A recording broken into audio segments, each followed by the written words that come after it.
Bom, boa tarde. Vamos iniciar um novo módulo, que é o Procedimentos Contábeis Orçamentários.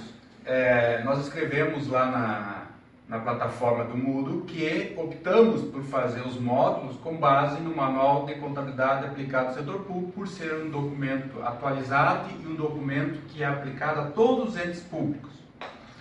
Então, essa parte de procedimentos contábeis orçamentários, eles estão com base no Manual de Contabilidade aplicado ao setor público. A primeira parte que vamos ver aqui será a da Receita Pública. Então, esses procedimentos contábeis orçamentários é a execução da Receita Pública e da Despesa Pública. Neste primeiro momento, vamos falar sobre a Receita Pública. Então, a Receita Pública ela percorre algumas etapas na fase de previsão, que é a lei que institui a lei orçamentária, acontece a previsão da Receita Pública. Depois, na fase execução da Receita Pública, nós temos três: lançamento, arrecadação e recolhimento. Lançamento é quando o Estado tem quem são os seus devedores, ou seja, os contribuintes, e o quanto deve. Então, aqueles tributos que tem como fazer a fase de lançamento, como, por exemplo, IPTU e IPVA. Já a etapa arrecadação é quando o contribuinte faz o pagamento dos tributos. Quando ele paga nos agentes financeiros ou nos próprios órgãos públicos. E a fase recolhimento é quando esse recurso, esses valores pagos pelos contribuintes, estão disponíveis para o Estado gastar. Ou seja, ele já pode fazer pagamento de alguma despesa, por exemplo.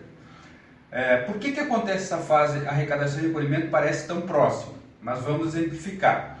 Quando um contribuinte paga R$100 de IPTU, por exemplo, aquele recurso tem parte que é vinculada à educação e à saúde.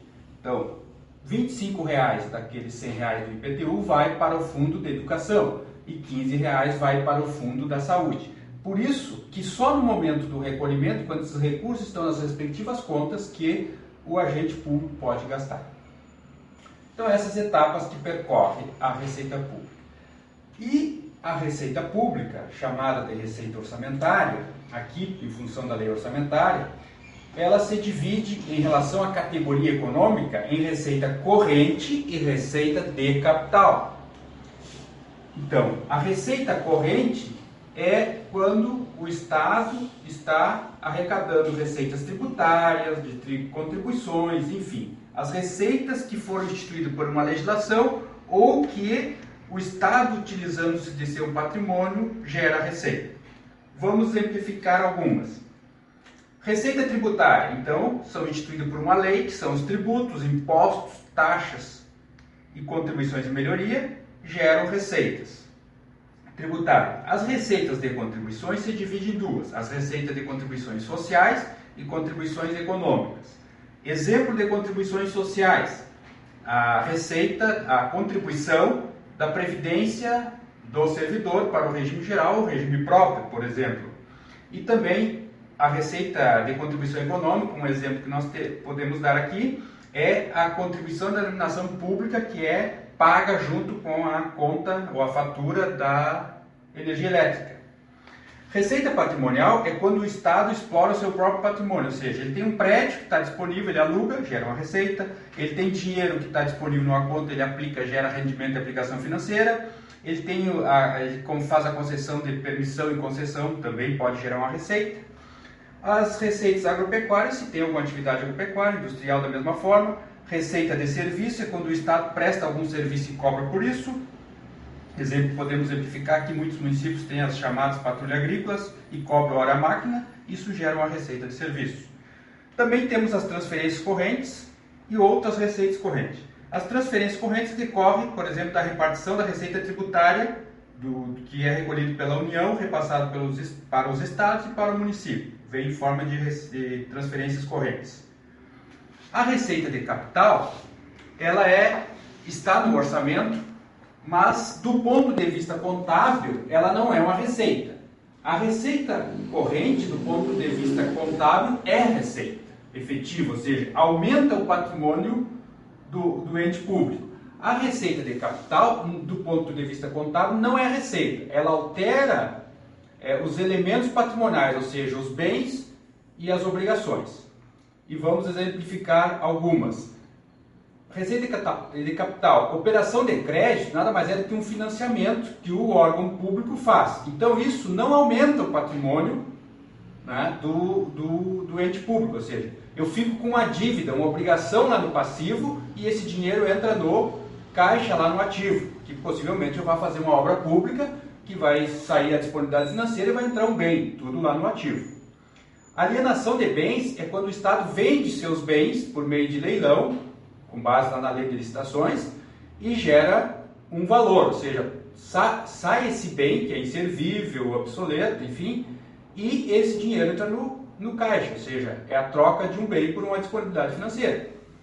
A amortização de empréstimo é quando o Estado emprestou dinheiro para alguém, para as empresas ou para produtores, e esses produtores, essas empresas estão pagando, ou seja, isso aqui era um direito que está lá no ativo que o Estado tem em relação àqueles que têm que pagar esses empréstimos para o Estado. Então, isso aqui também movimenta contas simplesmente de ativos patrimoniais. Transferências de capital é quando o Estado, a União transfere para o município, ou a União transfere para o Estado, recursos para, por exemplo, obras de infraestrutura, construção também de escolas, unidades de saúde, enfim, e outras receitas. Para que aconteça as transferências de capital e as transferências correntes, nós estamos exemplificando aqui os tipos de transferências que existem. Pode ter algum autor que detalhe um pouco mais do que isto, mas aqui entendemos que essas três divisões das transferências são suficientes para exemplificar. As transferências condicionais nada mais é do que a repartição da receita tributária que está prevista lá nos artigos 157 a 159 da Constituição Federal, que independe de qualquer situação, a União arrecada e vai transferir para o Estado, para o Distrito Federal, para os municípios a parte que lhe compete. As transferências legais estão previstas em leis. Por exemplo, a Lei 8080, que é a do SUS, né? E a Lei 11.494, que é o Fundeb.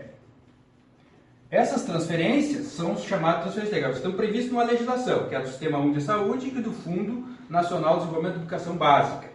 Então são transferências legais.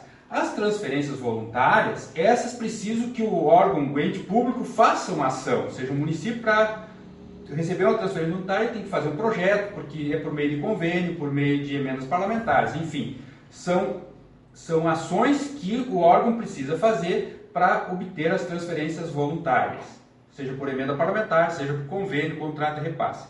As constitucionais e legais, elas acontecem independente do órgão público solicitar. Ela está prevista na Constituição ou numa lei.